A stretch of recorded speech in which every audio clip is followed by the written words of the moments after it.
everybody. So for today's card, I'm using the CC Designs Monkey Feet illustration stamp. This is called Berry Trick or Treat. It is so cute.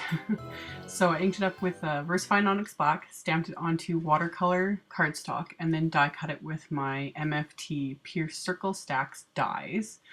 And I decided I was going to watercolor the image, obviously, so I'm going to use my Tim Holtz Distress markers.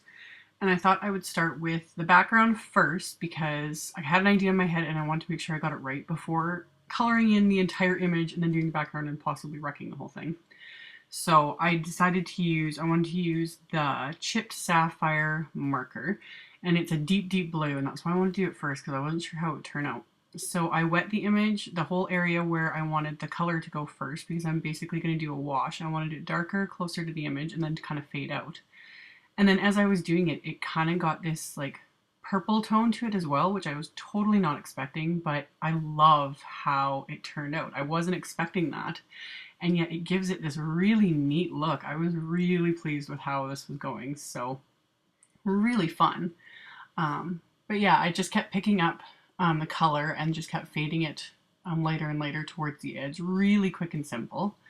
So once I got that all done, I'm going to go on and color in the bear itself. And I used weathered wood and pumice stone markers. I started with the weathered wood, which when you look at the marker, it looks more, like on camera it looks a little more gray, but the marker lid itself looks kind of more blue, but it's more of a gray color. So again, I kind of wet the area that I wanted to color in first, and I just do that because it makes the color move easier, so you don't get as many lines, and it just gives you that more watercolor effect. And that's why you kind of go section by section, because if you get too many areas wet, you're just going to end up with a mess, because then the marker, the color is going to travel, and ugh. So yeah, just a little bit at a time. So once I did the bear's body, I went in, that's when I'm starting to go in with the pumice stone, which is a little more brown. And once I did his little like nose area with that, I decided to go in and kind of add that over the gray just to warm it up a little bit. I really like how that kind of happened. And then I'm going to go on and do the little band around his witch's hat. And for that, I'm just using Rusty Hinge and then Spiced Marmalade. And some areas I don't dampen first, especially when it's smaller areas. I just find that's kind of overkill. Because you're not doing a ton of blending or anything like that. It's just the larger areas that I like to wet first. And for me, it's really hard sometimes because since I'm doing everything kind of on an angle and off to my side so that it can be on camera, I have a hard time actually seeing how wet I get areas. So like for his hat here, I got it way too wet, but I couldn't see how much liquid I was using.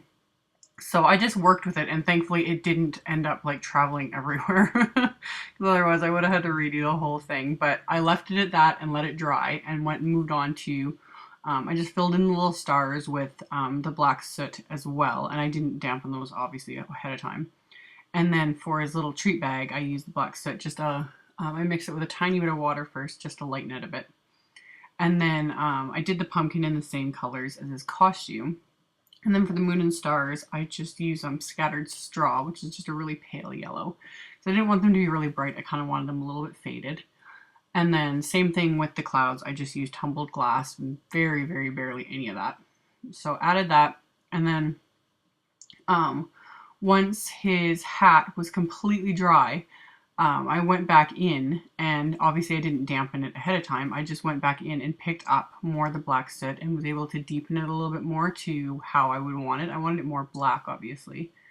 So that's one way to do it. You can like deepen colors and whatnot with these things by just letting the area you worked on previously dry and adding more. It's kind of a fine line though, because sometimes if you go too much, you can cause the cardstock to pill, but usually with a good quality watercolor cardstock, you can do quite a bit with it before it would actually like do any pilling in that. And yeah, I got mine. Stuff I've been using is from Stampin' Up, I think. I've had it for years. So anyway, for the card itself, I'm using the Authentique Thrilling 6x6 papers. And I decided I was going to make a 5x5 card since this was a fairly large image. So I had my kind of layout in mind, and then I pulled out the CC Designs cutters. This is the Witch's Fence. So I die cut that from black cardstock, and then I just cut it where the main image would go over it rather than just die cutting two. There was no point having two separate pieces when one would work, and I just cut it a little shorter to adhere in the parts that would actually show on the card. And then I only applied my liquid adhesive just to the wider parts there in the fence, and then left the rest because there's no point covering the entire thing with adhesive either. That's just way too much time. So once I got that in place, I pulled out my Memory Box Perfect Pumpkins dies that I had shown in a haul forever ago and wasn't sure I would ever use because they're so tiny. But I thought, hey, I could use them on this card, so I'll actually get to use them. But before I get to that, I pulled up my AmyR's two-tone texture ribbon, my absolute favorite type of ribbon. God, I love this stuff. So I tied that onto the card front and then adhered the main image down. And then, yeah, the little pumpkins, I just grabbed my Tombow Mono Multi again and just adhered those along the little fence lines. So, yay, I'm just glad I got to use them. So once I've got that, I grabbed a sentiment from my Witchful Thinking stamp set.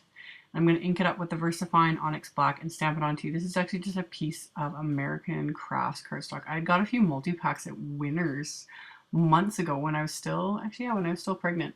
I had stopped in Winners and they had all these packs of American Crafts cardstock for cheap, obviously. So I picked up a bunch because they're nice for layers. And yeah, this lighter orange kind of went with the pattern paper. So I stamped the sentiment onto that, and obviously I layered the main image and stuff onto that.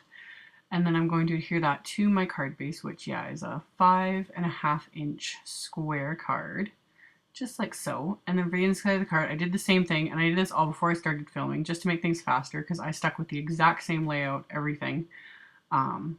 Yeah, used like scraps of the pattern papers that I cut from the front, all that kind of stuff. And then I just grabbed a second sentiment from the Witchful Thinking set and stamped it onto another strip of that orange cardstock and then trimmed it down. And then I just gently peeled up the circle there because I kind of wanted it to come, like to go under it. So just peeled that back, stuck it on there, and that's all there was to it. So once I did that, I'm going to go back and add a little bit of shimmer, of course, to the main image. So I used my Wink of Stella clear pen, which I did a review on. That was like one of the last videos I just posted.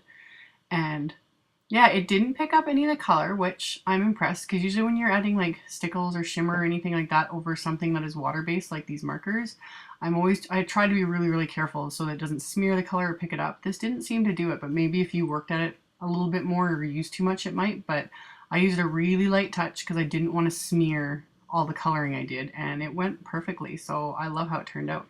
So there'll be links below to my blog post with links to all the supplies I used. Thank you guys so much for watching, and I will see you all next time. Bye!